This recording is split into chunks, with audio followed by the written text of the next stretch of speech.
This is the vision of the global elite, their goal. A program of total dehumanization, where the science of tyranny is law. A worldwide control grid, designed to ensure the overlord's monopoly of power forever. Our species will be condemned to this nightmare future unless the masses are awakened to the New World Order master plan and mobilized to defeat it. Erected by a secretive group, the Georgia Guidestones are a testament to the elite's plan for a world religion, global laws, with a global court and army to enforce it. And set in stone, it is written that the population never rise above 500 million.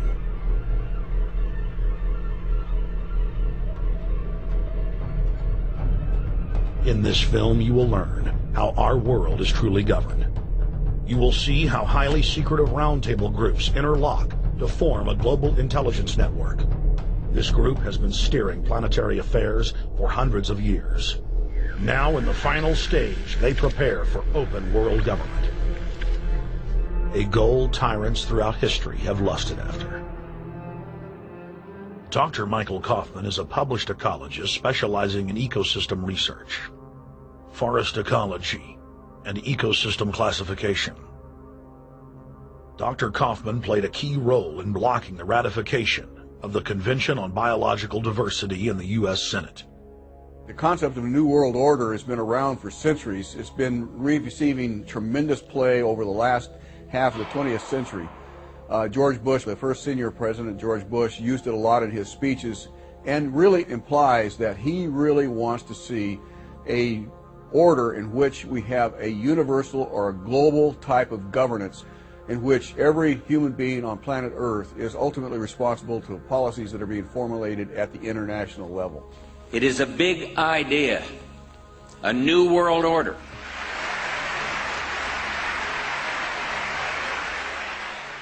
President Bush said that the New World Order was in tune, and that's what they were working for. The UN is part of that government. They're working right now very significantly for a North American Union. That's why there's a lot of people in Washington that don't care too much about our borders. They have a philosophic belief that national sovereignty is not important. It's also the reason I have made very strong suggestion that we need not be in the United Nations for our national security. It's really always the same. You go back throughout all of history, the Roman Empire, the Soviet Union, Hitler during the Nazism was always saying that it's going to create the utopia for the average person, when in fact, history always shows that it does exactly the opposite. Conquest and empire is as old as civilization. Babylon, Egypt, and Greece. They all built empires in an attempt to rule the world.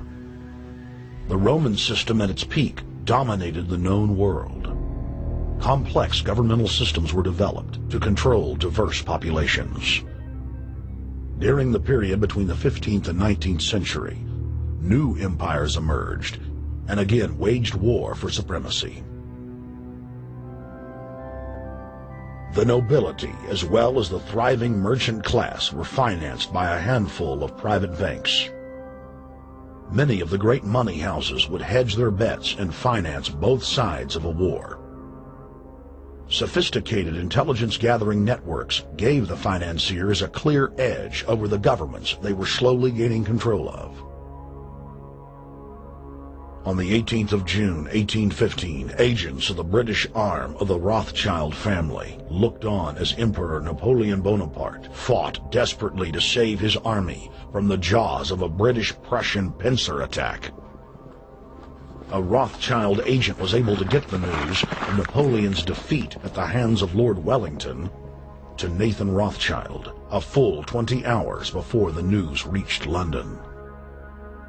Nathan, the head of the British arm of the Rothschild family, put out the rumor to the London Stock Exchange that Napoleon had won the war. Stocks plunged by 98%, and Rothschild was then able to buy up the entire British economy for pennies on the pound. President Woodrow Wilson, who had spearheaded the establishment of the private Federal Reserve System in the United States in 1913, strongly supported the establishment of the League of Nations. Woodrow Wilson was a very naive president. He was basically a college professor that was grafted into this whole system. The League convened in Paris in 1919, but many nations recognized it as a threat to their sovereignty and refused to join.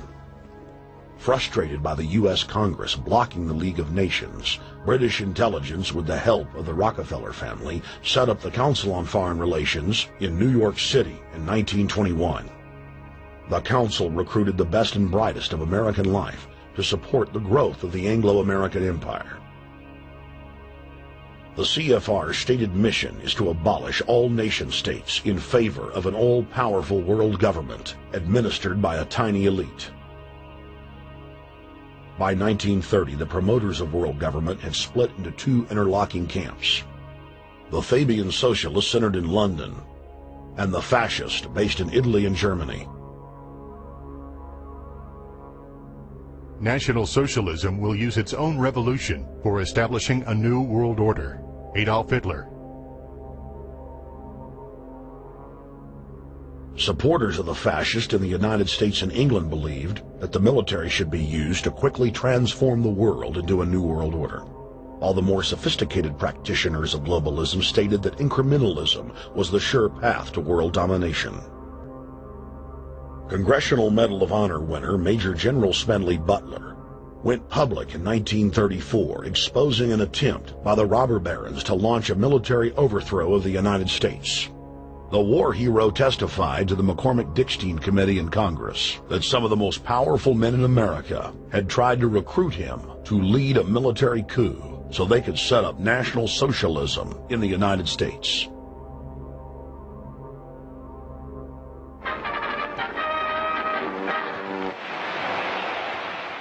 I appeared before the Congressional Committee, the highest representation of the American people, under subpoena to tell what I knew of activities which I believe might lead to an attempt to set up a fascist dictatorship.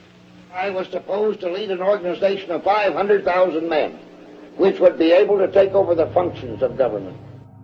The fascists had also made deep inroads in England.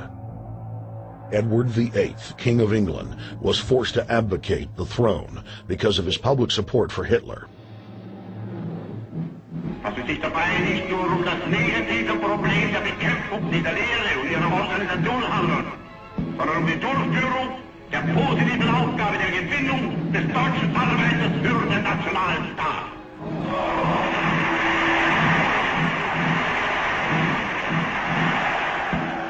Though the German-led fascist camp was strong, the Fabian Socialist bloc was able to maintain control of the U.S., Russia, and England.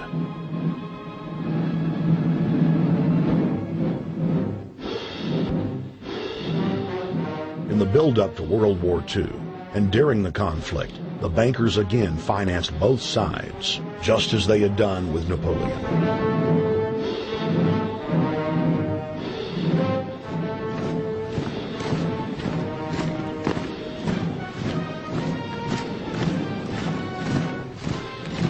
With the rise and fall of the Third Reich, Europe lay in ruins.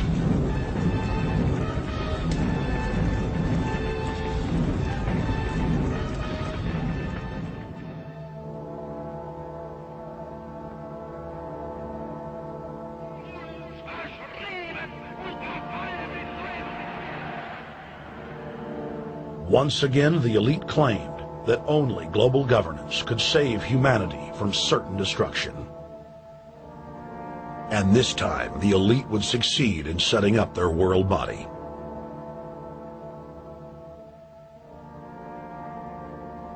In April of 1945, at the Presidio Naval Base in San Francisco, the United Nations was founded by the victors of World War II.